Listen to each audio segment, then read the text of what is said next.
College के पहले दिन हमारे सो कॉल्ड कैंपस आइडल जिया और काई ने पूरी क्लास को मॉल में शॉपिंग कराने का ऑफर दिया। सब खुशी से पागलों की तरह चीख रहे थे, जबकि मैं चुपचाप अपना ब्लैक कार्ड एक मिलिट्री ग्रेड सेफ में लॉक कर रहा था। ये सब मैं इसलिए कर रहा था क्योंकि मुझे अपनी पिछली जिंदगी का वो खौफनाक दिन याद था। उस दिन इसी कैंपस आइडल का फोन गलती से मेरे कार्ड से टच हुआ था और पलक झपकते ही उसने चुपके से मेरे लगभग 18 बिलियन डॉलर्स उड़ा लिए थे। बिल्कुल उतना ही अमाउंट जितना मेरे क्लासमेट्स ने उस दिन शॉपिंग में उड़ाया था। जब मैंने उसे इस बात के लिए कन्फ्रंट किया तो उसने छुपकर मेरा वीडियो बना लिया, उसे ऑनलाइन पोस्ट कर दिया और मुझे भयंकर साइबर बुलिंग का शिकार होना पड़ा। और जैसे ही मैं पुलिस को कॉल करने वाला था, किसी ने मेरी ड्रिंक में जहर मिला दिया। मेरी वहीं उसी वक्त मौत हो गई। पर जब मैंने दोबारा आंखें खोली तो मैं वापस उसी दिन में आ चुका था जिस दिन उसने वो अनाउंसमेंट की थी। वो सबको एक वेलकम गिफ्ट दे रहा था। गाइस, ये किस्मत है जो हमें साथ लाई है। मैंने फैसला किया है कि मैं तुम सबको एक बहुत बड़ा गिफ्ट दूंगा। मॉल चलो और जो मर्जी आए खरीद लो। उसके वो जाने पहचाने शब्द सुनते ही मेरे अंदर नफरत का लावा उबलने लगा। पहले तो क्लासमेट्स ने ज्यादा ध्यान नहीं दिया, पर फिर उसने जेब से एक ब्लैक कार्ड निकाला। चलो सब एलवी के बैग्स और महंगे डिजाइनर सनस्क्रीन लेते हैं, और अगर तुम थक गए तो मैं तुम्हें शहर के सबसे महंगे हॉट स्प्रिंग रिजॉर्ट का एक दिन का टूर कराऊंगा।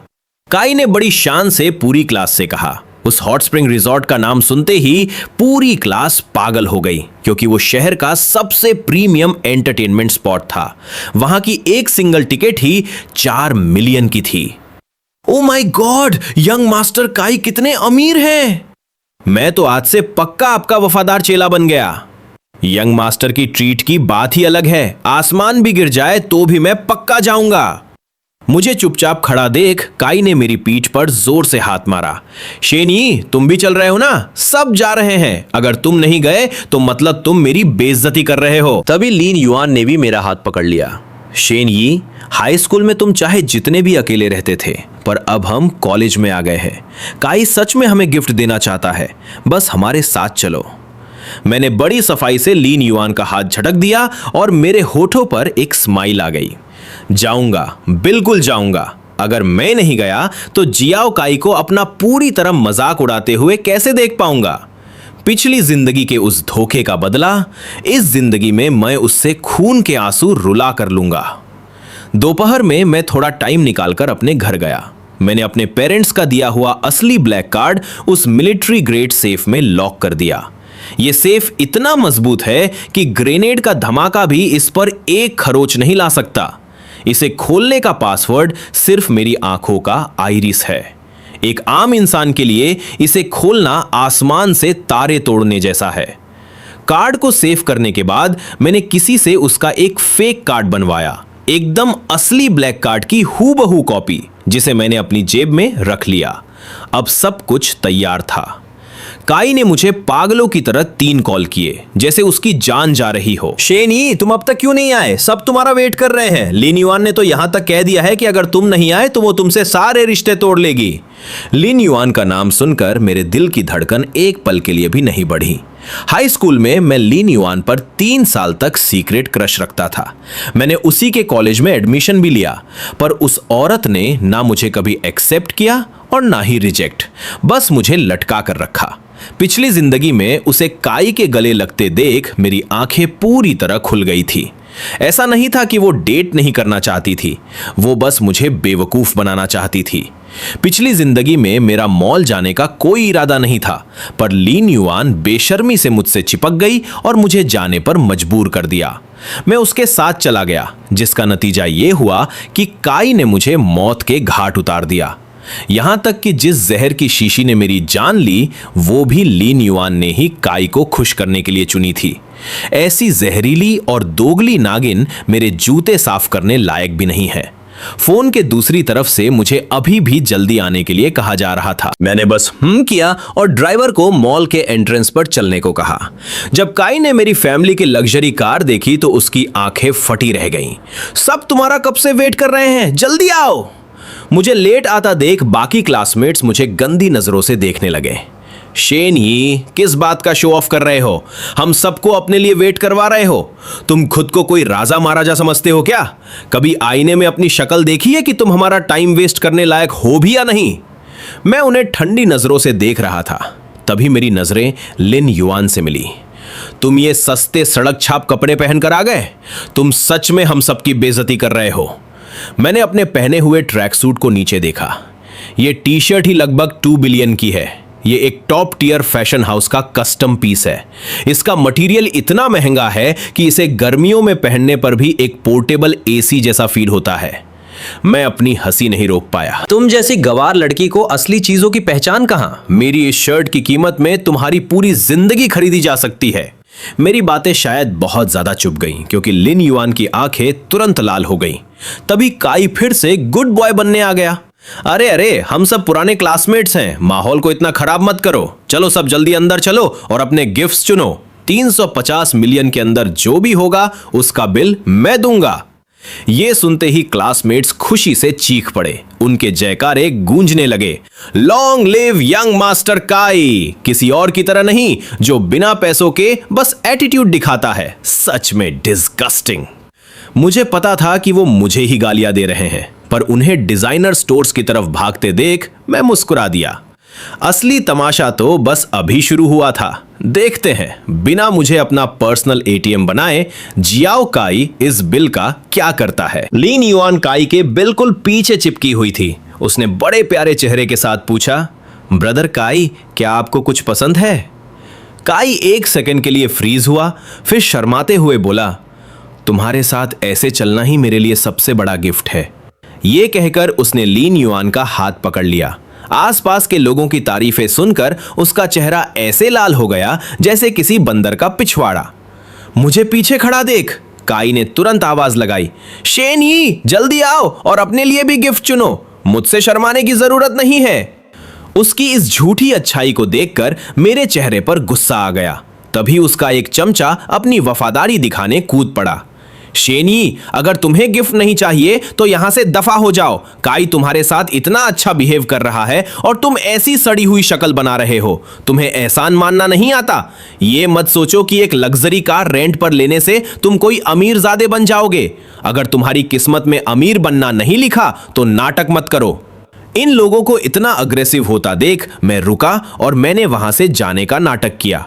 काई घबरा गया और उसने मुझे कसकर पकड़ लिया। गाइस, शेन ही के बारे में ऐसा मत कहो, वो मेरा बेस्ट ब्रो है। जब वो ये बोल रहा था उसकी आवाज कांप रही थी। वो अंदर से डरा हुआ था कि अगर मैं चला गया तो उसका बिल भरने वाला कोई बकरा नहीं बचेगा। पर सच कहूं तो मेरा जाने का कोई इरादा नहीं था। अगर मैं चला गया तो आगे का ड्रामा कैसे देखूंगा?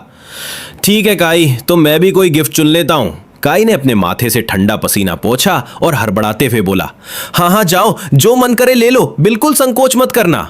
मैंने भी खेल में साथ देते हुए कैजुअली एक बेसिक सा बैकपैक उठा लिया। कितना मजाक था। पिछली जिंदगी में मैं ऐसे बेसिक मॉडल्स को पलटकर देखता भी नहीं था। ज्यादातर क्लासमेट्स ने अपने फेवरेट डिजाइनर आइटम चुन लिए थे। लिन युआन ने काई के उकसाने पर एक बेहद महंगी वॉच चुनी। उस घड़ी के डायल की चमक लाइट्स के नीचे इतनी तेज थी कि आंखें चौंधिया जाएं। मैं तुरंत समझ गया कि ये इस सीजन का न्यू अराइवल था। इसकी कीमत कम से कम 3 या 4 बिलियन रही होगी। फिर भी काई ने बिना पलक झपकाए बड़ा दिल दिखाते हुए हाथ हिलाया। अगर लिन युआन को यह पसंद है तो मैं खुशी खुशी ऐसी 10 घड़ियां खरीद लूंगा।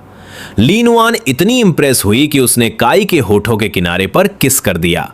आसपास खड़े क्लासमेट्स खुशी से हूटिंग करने लगे। उनके चिल्लाने की आवाज सुनकर वहां खड़े सेल्स स्टाफ की भी बाँचें खिल गईं। यंग मास्टर काई सच में बहुत बड़े दिल वाले हैं, जो ऐसे ही एक मल्टी बिलियनर का गिफ्ट दे रहे हैं। तभी किसी क्लासमेट ने ताना मारा, बिल्कुल, मैंने तो सुना है किसी ने लिन युआन का 3 साल तक पीछा किया और उसे 30 मिलियन की एक चीज भी गिफ्ट नहीं कर पाया। एकदम सड़ा हुआ कंजूस। एक कंगाल लूजर को इतनी खूबसूरत लड़की के सपने नहीं देखने चाहिए। वो तो यंग मास्टर काई के जूते उठाने लायक भी नहीं है। लिन युआन ने मुझे भड़काने वाली नजर से देखा। मैंने बस कंधे उचका दिए। मुझे उसकी कोई परवाह नहीं थी। जब सबकी शॉपिंग खत्म हुई तो वो सिलसिला भी खत्म हुआ। जब स्टाफ पीओएस मशीन लेकर आया तो जियाओ काई के चेहरे का रंग अचानक उड़ गया। मेरा ब्लैक कार्ड गायब है। सारे क्लासमेट सदमे में आ गए। वो तुरंत फर्श पर झुककर उस कार्ड को ढूंढने लगे जो असल में कभी था ही नहीं। सबने बहुत देर तक ढूंढा पर कार्ड का कोई नामो निशान नहीं था। लिन युआन ने टेंशन में काई को देखा। क्या किसी ने तुम्हारा कार्ड चुरा लिया? जैसे ही उसने ये कहा, सबकी नजरें एक साथ मेरी तरफ घूम गईं। काई उदास होने का नाटक कर रहा था। उसने मुझे बड़े गिल्ट भरे चेहरे से देखा। शेन यी, आज सिर्फ तुम और मैं ही एक दूसरे से गलती से टकराए थे। क्या यह पॉसिबल है कि तुमने गलती से मेरा कार्ड ले लिया हो? मुझे याद है तुम्हारी जेब में भी एक कार्ड था। क्या तुम उसे एक सेकंड के लिए निकाल कर दिखा सकते हो? मैंने स्मिर्क करते हुए उसे देखा। क्या तुम ये कह रहे हो कि मैंने तुम्हारा कार्ड चुराया है? ये कैसा मजाक है? क्या मेरी फैमिली तुम्हें ऐसी लगती है जिसके पास इन चिल्लर पैसों की कमी हो? उसने अजीब सा मुंह बनाते हुए सिर खुजाया। मैं बस कंफर्म करना चाहता हूं।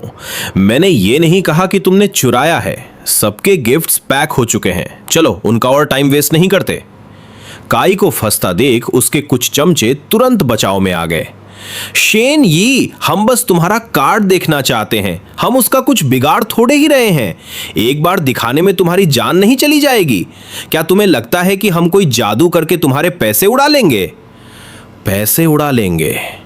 इन शब्दों ने काई की दुखती रग पर हाथ रख दिया। उसका चेहरा एकदम बदल गया और वो जल्दी से बोला, हां शेन यी, मुझे बस एक बार कार्ड देखने दो। सही मौका देखकर मैंने धीरे से अपनी जेब से कार्ड निकाला और भयंकर गुस्से का नाटक किया।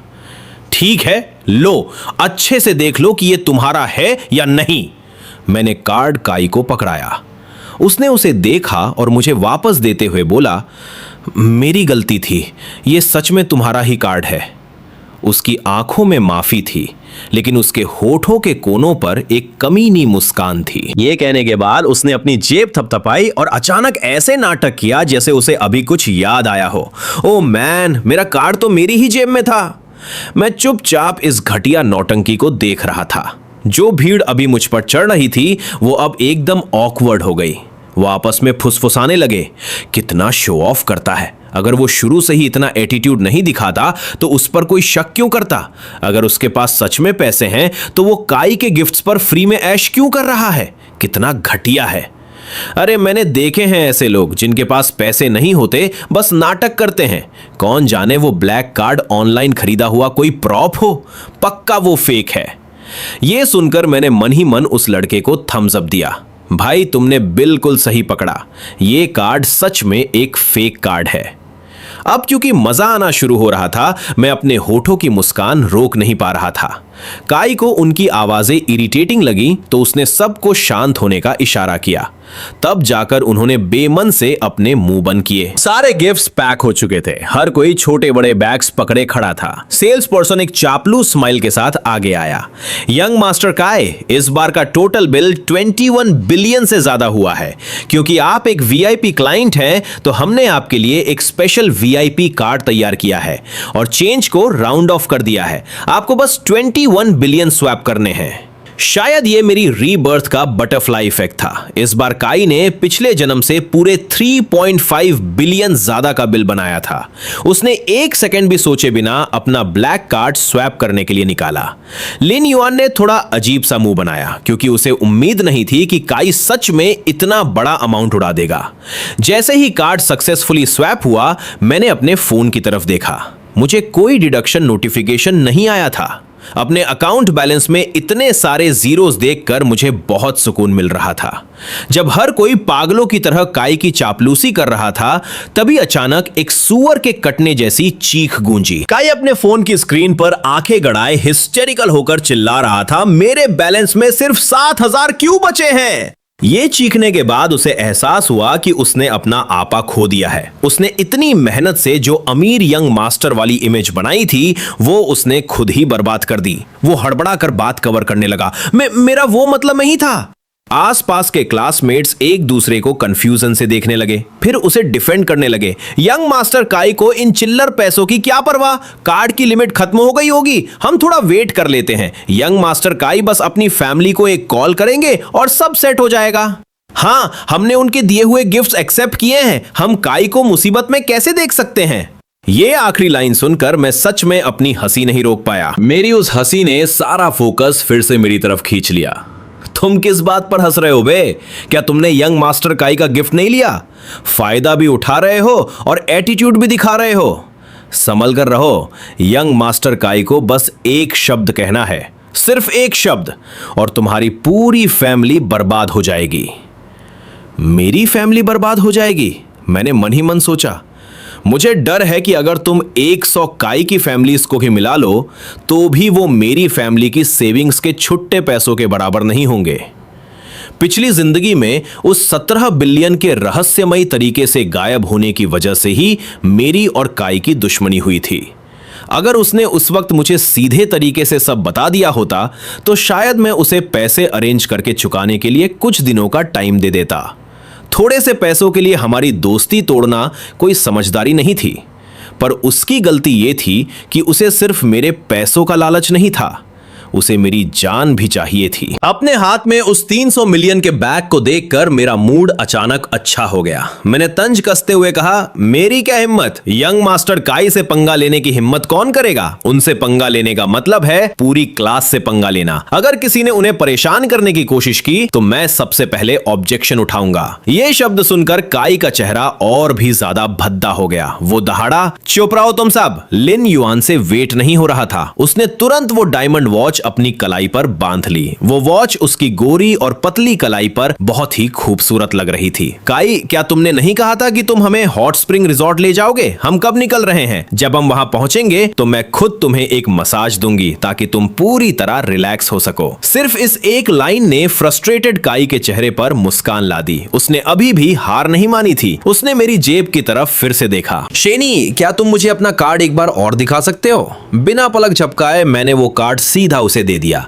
मैंने देखा कैसे वो उसे पलट पलट कर पूरे 1 मिनट तक बारीकी से चेक करता रहा और फिर बेमन से मुझे वापस कर दिया। जाहिर सी बात है उसे उसमें कोई गलती नहीं मिली। ये कार्ड असली कार्ड की 1-to-1 रेप्लिका था। बस एक फर्क था कि इसे एटीएम पर कैश निकालने के लिए यूज नहीं किया जा सकता था। इसके अलावा यह बिल्कुल असली था। कई एक पल के लिए वहां कंफ्यूजन में खड़ा रहा, फिर अचानक खड़ा होकर हंसा। मेरी फैमिली ने मुझे अभी पैसे ट्रांसफर कर दिए हैं। चलो अब हॉट स्प्रिंग्स रिसोर्ट चलते हैं और पार्टी करते हैं।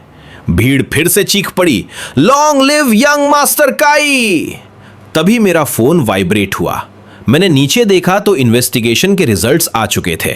स्क्रीन पर काई की बैकग्राउंड रिपोर्ट देखकर मैं अपनी हंसी नहीं रोक पाया। मेरी इस हंसी ने फिर से काई के चमचे को भड़का दिया। तू किस बात पर हंस रहा है बे? तू अंदर से बिल्कुल कंगाल है और बस शो ऑफ कर रहा है।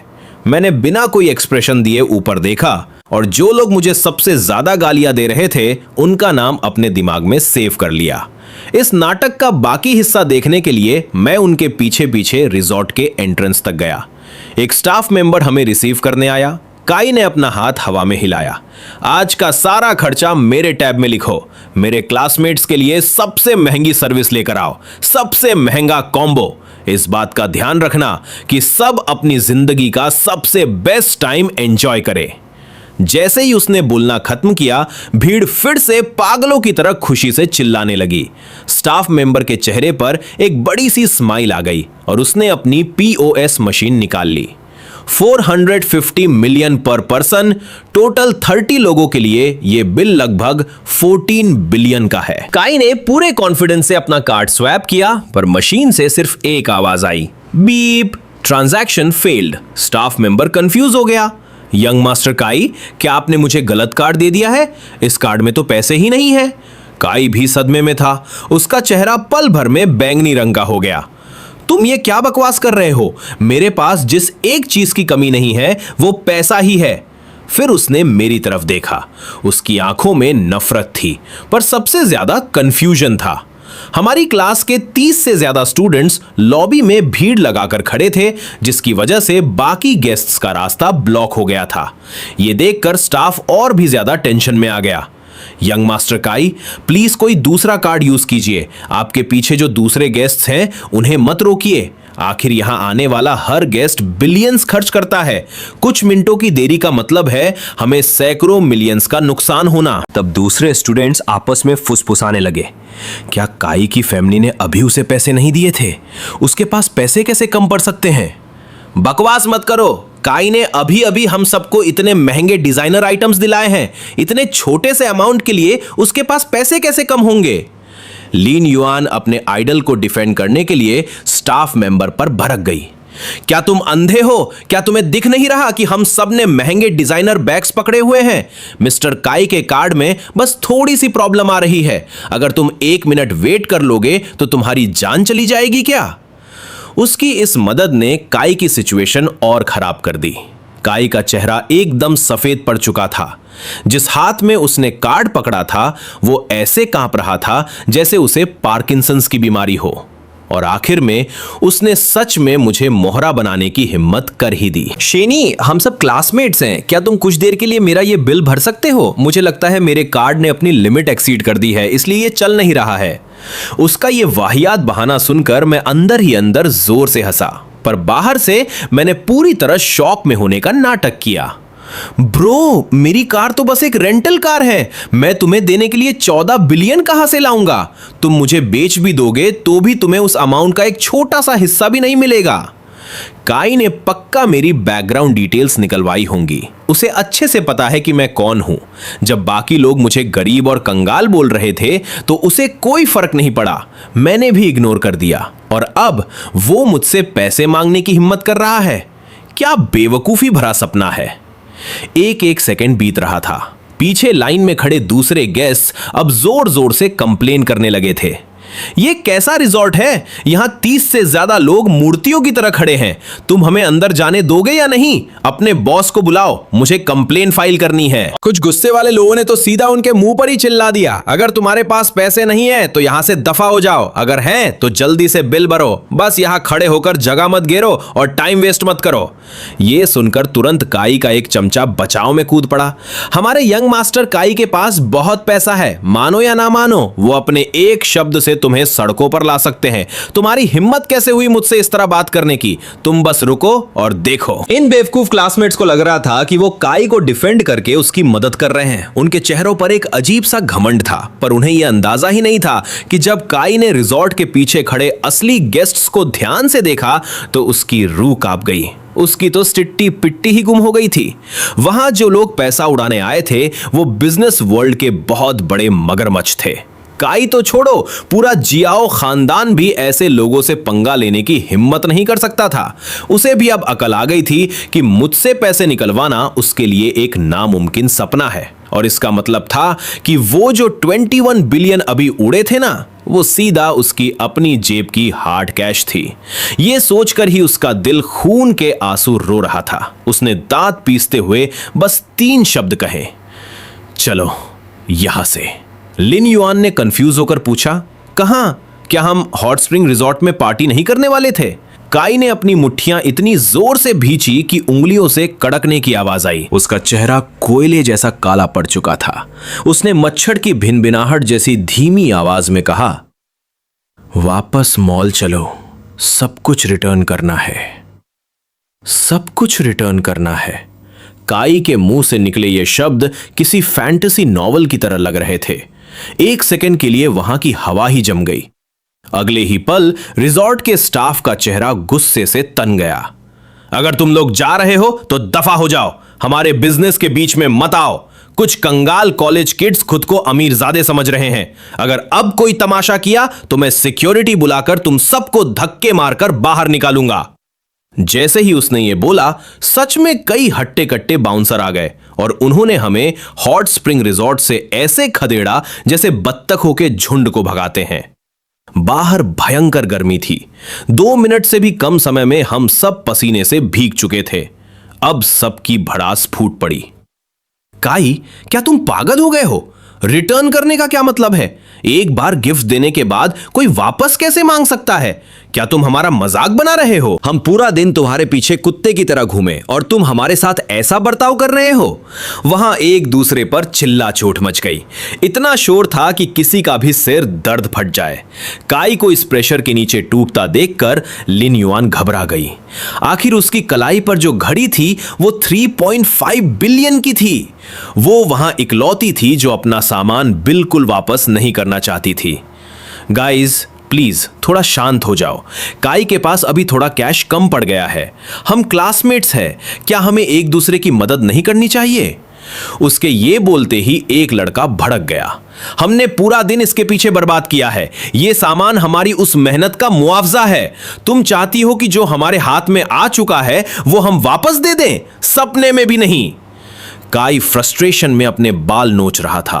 वो रिजॉर्ट के गेट के सामने लट्टू की तरह पागलों सा चक्कर काट रहा था। और तब उसके घटिया दिमाग में एक और नीच आइडिया आया।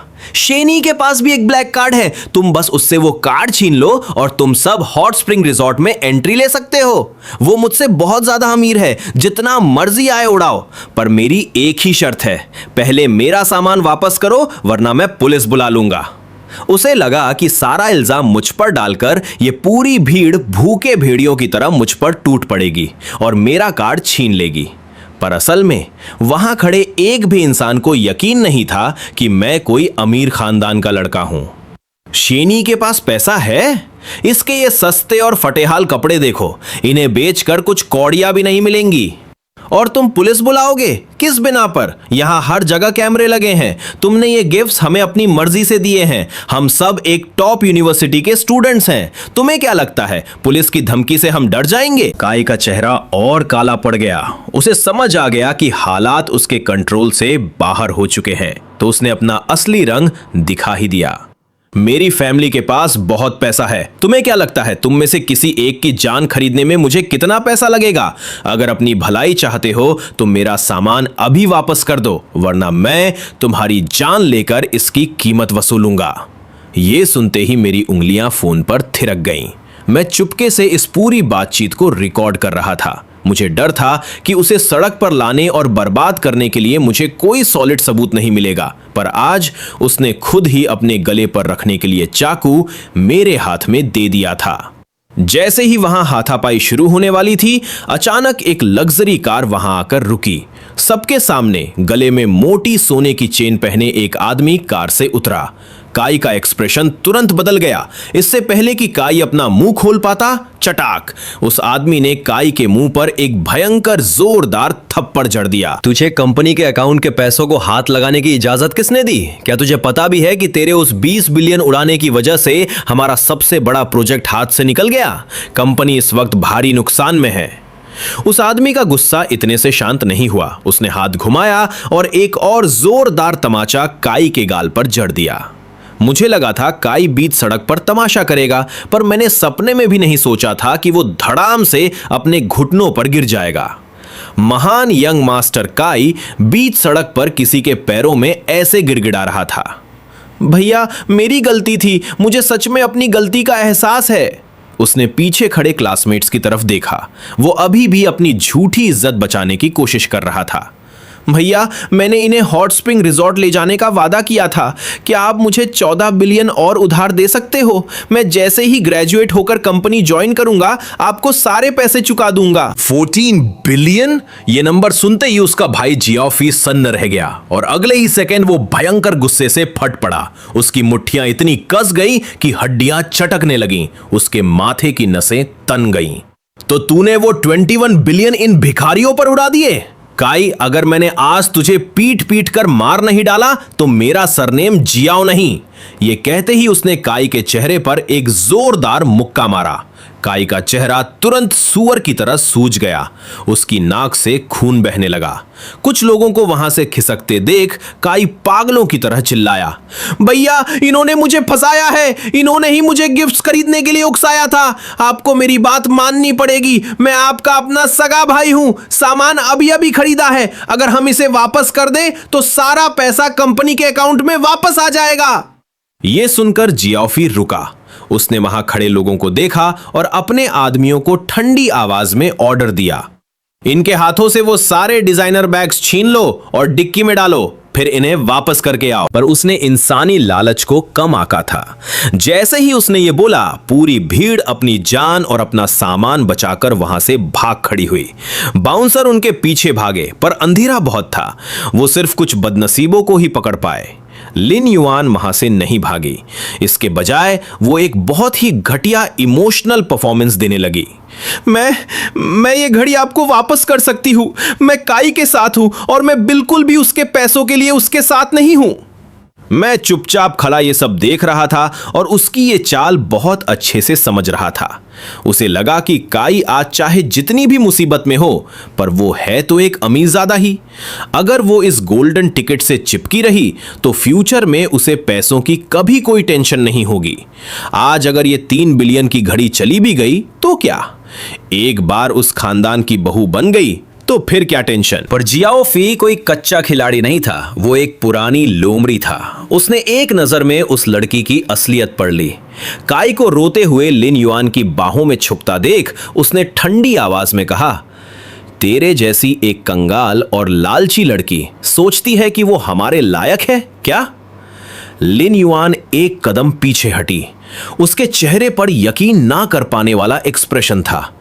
जियाओ फी ने एक कोल्ड लाफ दी और उसे धक्का देकर दूर कर दिया। मैंने तेरे जैसी लड़कियों की ये नौटंकी लाखों बार देखी है। ये ट्रिक सिर्फ मेरे इस बेवकूफ भाई पर काम करेंगी। जियाओ खानदान कभी भी तेरे जैसी एक गोल्ड डिगर औरत को अपने घर के दरवाजे के अंदर कदम नहीं रखने देगा। ये सुनते ही लिन युआन की आंखें लाल हो गईं। उसका चेहरा कभी सफेद पड़ता तो कभी लाल। फाइनली उसकी आंखों में झिझक नजर आई, पर वो अपनी वफादारी साबित करने के चक्कर में घड़ी तो पहले ही वापस दे चुकी थी। अब उसे वापस पाना नामुमकिन था। मतलब उसके 3 बिलियन हमेशा के लिए डूब चुके थे। मैंने मन ही मन मजे लेते हुए छ छ किया।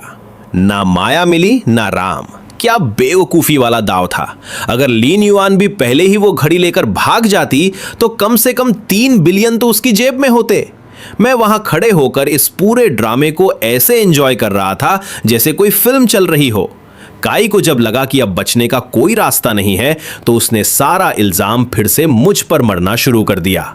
भैया, ये वो लड़का है जिसने मुझे ये घटिया आइडिया दिया था। इसने जिद की थी कि मुझे सबको वेलकम गिफ्ट्स देने पड़ेंगे। अगर ये नहीं होता तो मैं ये सारे पैसे फालतू में बर्बाद नहीं करता। उसे इतने कॉन्फिडेंस से झूठ बोलते देख फ्रस्ट्रेटेड जियाओ फी ने मेरी तरफ देखा और वो एक नजर उसे वहीं बर्फ की तरह जमा देने के लिए काफी थी। अगले ही पल उसने अपना हाथ पूरी ताकत से घुमाया और काई के मुंह पर एक ऐसा तमाचा जड़ा कि गूंज उठ गई। फिर वो दहाड़ा, क्या तू अपना दिमाग घर छोड़कर आया था? तेरी हिम्मत कैसे हुई इनके जैसे रुतबे वाले इंसान से पंगा लेने की? ये इस शहर के सबसे अमीर खानदान के इकलौते वारिस हैं। ये एक असली वारिस हैं। जियाओ फी मेरे पास पूरे सम्मान के साथ आया। उसने 90 डिग्री तक झुककर मुझे प्रणाम किया और बोला, यंग मास्टर शेन, मैं आपसे तहे दिल से माफी मांगता हूं। मेरा भाई जाहिल है, उसने आपको बहुत तकलीफ दी है। यह सुनकर वहां मौजूद हर इंसान पत्थर की मूरत बन गया। जो क्लासमेट्स अभी तक नहीं गए थे उनके जबड़े जमीन पर गिर चुके थे। शेन ये सबसे अमीर खानदान का वारिस है? यह कैसे पॉसिबल है? वो तो किसी भिखारी की तरह कपड़े पहनता है, वो कहीं से भी अमीर नहीं लगता। ये कोई मजाक है क्या? जियाओ फी के बड़े हुए हाथ को मैंने देखने की जहमत भी नहीं उठाई। मैंने ठंडी आवाज में कहा, तकलीफ दी है? मेरे लिए ये एक छोटी सी तकलीफ से कहीं ज्यादा था। जब तक काई यहां है तुम्हारे जियाओ खानदान को एक दिन का भी सुकून नहीं मिलेगा। मेरे इन शब्दों का वजन इतना ज्यादा था कि वहां खड़े किसी भी इंसान की जोर से सांस लेने तक की हिम्मत नहीं हो रही थी। जियाओ फी ने अपने दांत पीस लिए। वो चाहता तो अभी काई को जिंदा चबा जाता। उसने तुरंत अपना हाथ उठाया और काई के सिर पर एक भयंकर तमाचा मारा। फिर वो चापलूसी भरे चेहरे के साथ मेरी तरफ पलटा। यंग मास्टर शेन, ये आपकी आंखों में चुभ रहा है ना? ठीक है, तो मैं इसे मारूंगा। मैं इसे तब तक मारूंगा जब तक आपका गुस्सा शांत नहीं हो जाता। पहला थप्पड़ कड़कती हुई आवाज के साथ पड़ा। फिर दूसरा, तीसरा और चौथा। बिना रुके थप्पड़ों की बारिश होने लगी। काई को तब तक पीटा गया जब तक वो अपने माँ बाप को याद करके रोने नहीं लगा। उसकी दर्दनाक चीखें पूरे रिजॉर्ट के एंट्रेंस पर गूंज रही थीं। रास्ते से गुजरने वाले लोग रुककर ये तमाशा ऐसे देख रहे थे जैसे कोई बंदर का नाच चल रहा हो। आज काई ने अपने खानदान के हर पुरखे की इज्जत मिट्टी में मिला दी थी। तभी काई नफरत से दहाड़ा, शेन यी, हमारी कोई दुश्मनी नहीं थी। तुम मुझे इस तरह क्यों फंसा रहे हो? तुम एक घटिया इंसान हो। अपने बैकग्राउंड के दम पर दूसरों को बुली कर रहे हो। क्या तुम इसे अपनी काबिलियत कहते हो? बस तुम रुको और देखो। एक दिन मैं ये पक्का करूंगा कि तुम्हारे पूरे शेन खानदान को दफनाने के लिए भी कोई जगह ना मिले। ये एकदम मजाक वाली बात सुनकर मैं अपनी हंसी नहीं रोक पाया। जियाओ खानदान को तो खुद जिंदा रहने के लिए शेन खानदान के टुकड़ों पर पलना पड़ता है।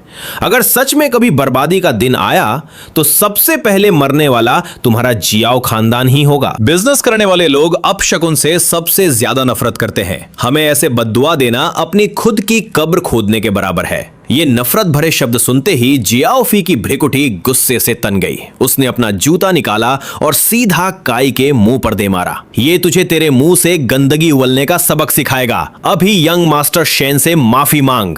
काई का सिर पकड़कर जमीन पर पटका गया। उसने मेरे सामने बार बार सिर टेकना शुरू कर दिया। जब तक उसने 99 बार नाक नहीं रगड़ी तब तक काई का माथा फट चुका था और खून से लथपथ था। वो जमीन पर एक मरे हुए कुत्ते की तरह पड़ा था, हाफ रहा था और बस किसी तरह जिंदा था। मुझे माफ कर दीजिए यंग मास्टर शेन, मुझे पता है मेरी गलती थी। मैंने अपने जूते की नोक से उसकी ठुड्डी ऊपर उठाई और मुस्कुराते हुए पूछा, तो बताओ तुमने असल में गलती कहां की? काई की आंखें गुस्से से लाल हो चुकी थी। उसकी पुतलियां ऊपर की तरफ पलट गईं और वो भयंकर गुस्से और बेइज्जती के मारे वहीं बेहोश हो गया। उसे एम्बुलेंस में लादकर ले जाते हुए देखकर जियाओफी मेरे पास माफी मांगते हुए आया। यंग मास्टर शेन, क्यों ना मैं आपके क्लासमेट्स को रिलैक्स करने के लिए रिजॉर्ट में ट्रीट दूं? इसे मेरी तरफ से माफी का एक तरीका समझ लीजिए। मैंने तिरछी नजरों से देखा। मेरा चेहरा नफरत से भरा था। तुम्हें लगता है कि ये लोग इस लायक भी हैं? बाकी बचे हुए क्लासमेट्स इतने डरे हुए थे कि उनके चेहरों का रंग उड़ चुका था। वो जोर से सांस तक नहीं ले पा रहे थे।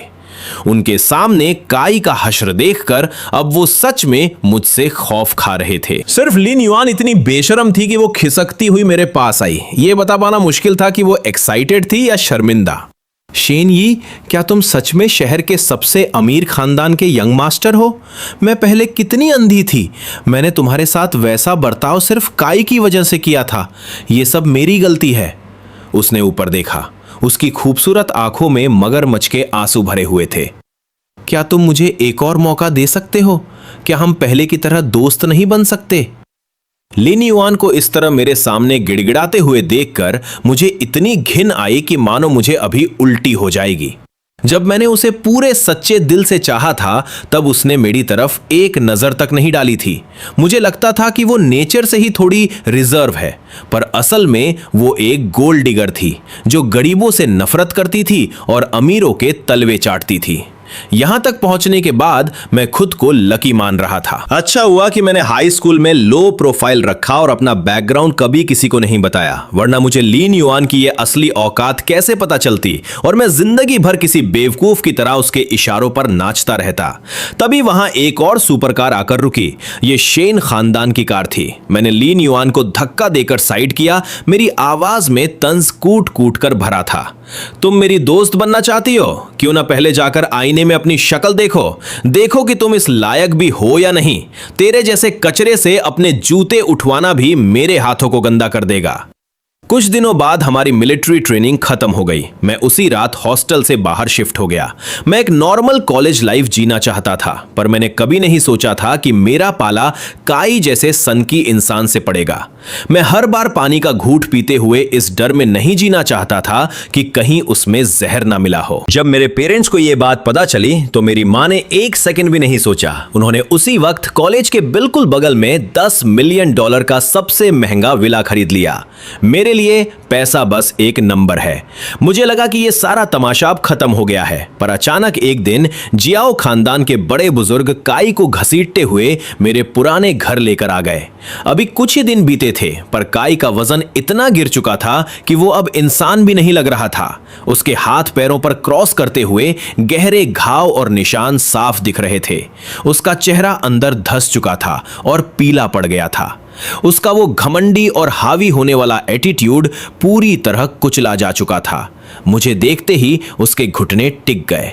एक भारी आवाज के साथ वो जमीन पर गिर पड़ा। यंग मास्टर शेन, मैं एक घटिया इंसान था। आप मुझे पीट सकते हैं या जितनी गालियां देना चाहे दे सकते हैं। अगर आपने मुझे माफ नहीं किया तो जियाओ खानदान मुझे घर से निकाल देगा। ये कहते हुए उसने 3 बार अपना सिर जोर से फर्श पर पटका। ठक ठक ठक। सिर्फ उन 3 चोटों से उसके माथे पर जमे हुए घाव फट गए। फर्श पर खून टपकने लगा। मैंने एक हल्का सा इशारा किया और मेरे नौकरों ने तुरंत उस खून को साफ कर दिया। सोफे पर बैठकर मैंने बहुत ही कैजुअली कहा, 10 बार और सिर पटको, फिर मैं इसके बारे में सोचूंगा। काई ने मुझे एक जहरीली नजर से देखा, अपने दांत पीसे और 10 बार अपना सिर फिर से जमीन पर पटका। क्या यह काफी है? मुझे पिघलता हुआ देखकर उसके चेहरे पर तुरंत एक स्माइल आ गई, पर इससे पहले कि उसकी वो खुशी पूरी हो पाती, मेरे होंठों पर एक बहुत ही नीच और मजाक उड़ाने वाली स्माइल आ गई। अपने जियाओ खानदान से कहो कि वो तुम्हें घसीटकर वापस ले जाए। तुम्हें देखकर ही मुझे उल्टी आती है, तुम मुझे घिनौने लगते हो। मैंने सिर्फ ये कहा था कि मैं सोचूंगा। मैंने ये कभी नहीं कहा कि मैं तुम्हारे जैसे कचरे को कभी माफ करूंगा। काई तुरंत बर्फ की तरह जम गया। वो फर्श पर एक गिरे हुए मजाकिया जोकर की तरह बैठा रह गया। मैंने नजरें फेरी और अंदर जाने के लिए मुड़ गया। जैसे ही मैं मेन गेट के पास पहुंचा, अचानक मेरे पीछे से एक अजीब सी आवाज आई और तुरंत एक चाकू के फर्श पर गिरने की आवाज गूंजी। काई ने असल में मुझे चाकू मारकर जान से मारने की कोशिश की थी, पर अफसोस मेरे बाउंसर सिर्फ दिखावे के लिए थोड़े ही थे। उन्होंने तुरंत भांप लिया था कि कुछ गड़बड़ है। वो मेरे सिर के एक बाल को भी छू पाता उससे पहले ही उसने अपनी पूरी बर्बादी को दावत दे दी थी। मैंने मर्डर की उस कोशिश की सिक्योरिटी फुटेज और उस दिन मॉल के बाहर दी गई उसकी उन घमंडी धमकियों की ऑडियो रिकॉर्डिंग निकाली और सीधे पुलिस के हवाले कर दी। काई पर अटेम्प्ट टू मर्डर का चार्ज लगा और उसे सीधे 15 साल की जेल की सजा सुना दी गई। जियाओ खानदान ने उसकी वजह से हुई इस भारी बेइज्जती से तंग आकर पब्लिकली अनाउंस कर दिया कि उसे खानदान से बेदखल किया जाता है। अब से जियाओ खानदान की दौलत से उसका कोई लेना देना नहीं था, एक फूटी कौड़ी भी नहीं। जब वो 15 साल बाद जेल से सिर्फ एक हाई स्कूल की डिग्री लेकर बाहर आएगा तो वो अपनी बाकी की जिंदगी किसी झोपड़पट्टी में सड़ते हुए गुजारेगा। ये सब बिल्कुल मेरे प्लान के मुताबिक हुआ था, क्योंकि ये वो जाल था जो मैंने उसके लिए बिछाया था। उसे सिर्फ शारीरिक दर्द देना मेरे दिल की नफरत को कभी शांत नहीं कर पाता। सिर्फ और सिर्फ उसकी पूरी जिंदगी को जड़ से तबाह करके ही मेरी भड़ास निकल सकती थी। कॉलेज के 4 साल पलक झपकते ही बीत गए। मैंने असली दोस्त बनाए और अपनी लाइफ में बिल्कुल सही इंसान से मिला। जब हमारी शादी हुई तो मेरी वाइफ ने अचानक मुझसे मेरे फर्स्ट लव के बारे में पूछा। लीन युआन का वो घिनौना चेहरा मेरे दिमाग में फ्लैश हुआ। मुझे तुरंत एक भयंकर उल्टी जैसी फीलिंग आई। मैंने अपना सिर हिलाया और मुस्कुराते हुए कहा कि मेरा फर्स्ट लव सिर्फ एक कचरा था जिसके बारे में बात ना करना ही बेहतर है। इस जिंदगी में मैं सिर्फ और सिर्फ तुमसे प्यार करता हूं। मैंने उसका हाथ अपने हाथ में डाला। हम सड़क पर ऐसे मजे से टहल रहे थे जैसे इस दुनिया में सिर्फ हम दोनों ही हों। ऊपर आसमान में चमकते हुए चांद को देखकर मैं इस पुनर्जन्म के चमत्कार पर हैरान हुए बिना नहीं रह सका। मैंने अपने सारे पछतावे दूर कर लिए हैं। अतीत के पन्ने आखिरकार पलट चुके हैं। अब जो मेरा इंतजार कर रहा है वो एक बेहद शानदार और चमकदार फ्यूचर है।